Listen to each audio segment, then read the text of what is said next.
Hey, what's up, YouTube? This is Keith Geo in the house. Courthouses are weird. The courthouse that I went to today here in North Carolina, actually, I was going to get an attorney because, I'm well versed in criminal law. But as far as traffic law, I'm not. That's nothing that you take in law school.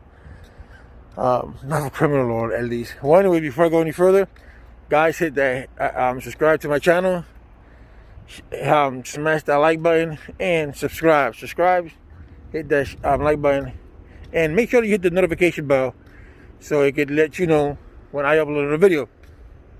So yesterday I called a lawyer and he goes, I'll charge you $150 to have the case tossed out. No problem whatsoever, right? All I need is a letter stating that the car that you're gonna that was involved in the accident was fixed or is going to be fixed by your insurance.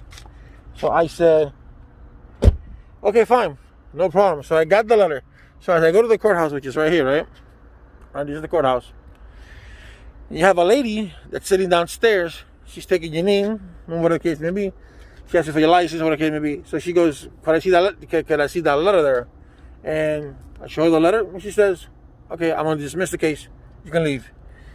Not even 3 minutes online. So if I would have paid this jerk off $150 to do something like that, I would have been real pissed off. Lucky he didn't call me. But that's just to show you. You gotta be adverse. I didn't look it up, but now I know that something happens. I'm gonna look it up. I'm gonna go look it up in the law. But it caught me offhand. I was unaware of that. But every state works different, that I know. But it is what it is now. Now I know. So it's good to know that that you adverse yourself in law, especially if you're in another state. I can tell you New York law. I can tell you New York's criminal law from left to right. That's for me. That's no problem. And that's basically mostly everywhere. Criminal law is just what varies is the charges, the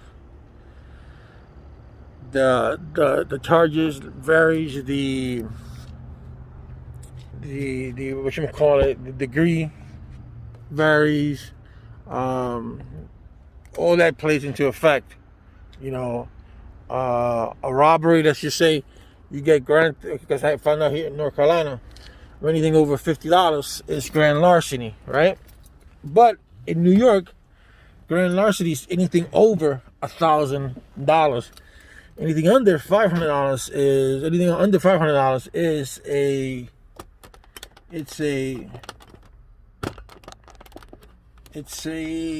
oh my God,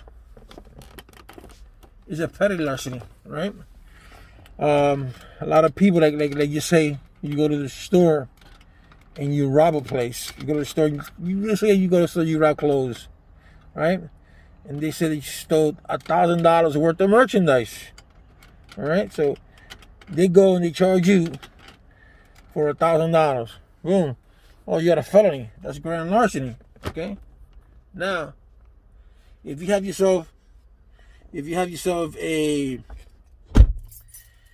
public defender probably will not do anything for you. So you gotta take the charge. Take the plea and get it over done with, right? But what happens? The lawyer already knows what he has to do, but sometimes they don't do it because they got too many cases and they don't want to go through all that. They don't want to go through all that. So what you do is, Jesus Christ. So what you do is, a good attorney will go into the law. The good attorney would go to the court and says, okay, you're charging my client for $1,000 of merchandise, but the law states that it's $1,000. It has to add up. The merchandise has to add up $1,000 for retail price, wholesale price, what the store paid for it. So now you got 10 pair of pants that adds up $100 a piece. That goes to $1,000. But when you go and you do the math and you say how much did the store pay for it, because they're gonna charge you full price, and then you come out and the store only paid maybe $400 for it, or $300 for it. So now your charges, they go from felony, they go to a misdemeanor. And that's the way basically it all boils down to. You just gotta know your law. And people, law 101, never talk to a cop. Never give a cop your name, your address. If you're going to be questioned by an attorney. I'm happy to have an attorney present for you, with you. Kids under the age of 17 or 16, depending on the states, cannot be questioned by any officers unless they have a lawyer, a mother or father, a guardian that is present. Okay, don't get caught up in this. Oh, he said that you did this. He said no. Once you start doing that, just lawyer up. If you got to stick a day or so in jail for them to see the judge, then so be it. Bologna sandwich ain't that bad, bro. But don't get caught with your pants down. I think everyone here should know a little bit about the law. Don't be listening to the stories that you see in Law and Order and stuff like that. But know your rights. Know your rights, especially when it comes to criminal cases, because it's very, very important. And if you're going to move into an apartment or you're going to move into your house, know your rights as a tenant. A lot of people don't know that when you rent the house or you rent an apartment, the landlord or the owner of that house cannot go into the apartment or the house unless there is an emergency or there needs to be repair, and you have to be notified. A lot of people like to a lot of owners like to go into the houses and just like nonchalant, and no, that's not the way it is done. Once they rent it, they forfeit that entrance that they can go in whenever they want to, because it's their home, but they are renting the home. So those are the things that you guys gotta look out for. So you gotta be careful when you do those kind of things. And like I said, know your rights. I wasn't aware that all I had to do was just give that piece of paper. And he said I'm going to dismiss it. What that attorney wanted to do is he wanted to get $100, $150 for it. I have another court case in December for that cop that stopped me over for not stopping in the right lane. I was unaware that I have to, here in North Carolina, when you're driving and the cop is on your right hand side, you have to move. You got to slow down and move to your left. And if you can't move to your left, then you have to slow down your speed. I was unaware that I was going my right speed, and he waved like this to me. So I thought he was waving, saying hello. Southerners I find them to be amicable. And I just went out, and he just chased me, and when he stopped me, he's like, "Why are you running? Why you didn't stay? Why you didn't stay?" I was like, I wasn't aware that you were stopping me. I thought you said hello. No, I'm not right. You should have. I told him I didn't know about the law. He goes, "Well, you took a driving test." I said, "No, I did not. I just transferred my license from New York to North Carolina." And my mistake was I should have learned the law, which you all should. If you're all going to go to a new state, learn that state law so you don't get caught, with your pants down, so to speak. So you can know. It's always good to know what you are doing, because the law changes so much. It's not even funny.